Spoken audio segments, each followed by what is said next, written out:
Another common question that people ask us is, where do you install the dash camera? Well, typically that actually changes by vehicle to vehicle. When you look at the manufacturer's specifications, they tell you to mount it somewhere in the center of the windshield, typically behind the rearview mirror. So the problem is with a lot of these newer vehicles now, they have newer technologies, they have driver assistance, lane departure warning, collision avoidance. So all these technologies are built in, and they tend to put a camera that monitors the road in the housing in the center. There's some vehicles that I've gotten, like the brand new Ford Explorers. The housing is like so big that you have very limited space to mount in that area.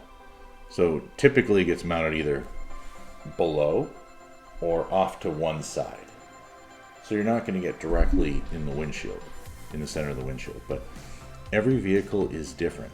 And then there's lots of vehicles where, you know, like the newer Subarus, they have the eyesight cameras. They have 2 cameras up high, and there's like a big, huge canvas of space that you can fit a camera in, no problems at all.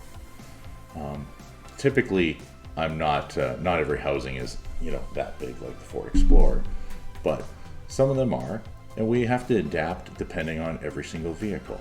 Now, I do recommend having it as high as possible and in the center, close to the center as possible. If you can't, due to some of these newer vehicles having a big housing, I do recommend getting a dash camera that has a very wide viewing angle. You know, some of the cameras we have 155 degree viewing angle, you know, as opposed to 140. The 140 is still good. There's nothing wrong with the 140.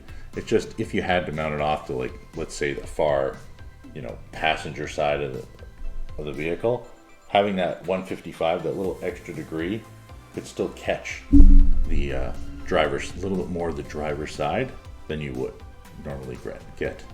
So everything has like different challenges, different vehicles.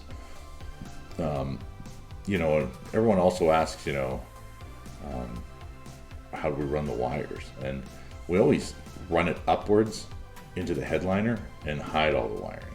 I mean, that's a very crucial thing, is to mount it somewhere in the center and try and hide the wiring as much as possible, because our clients typically don't want to see it. And like I said, every vehicle is different.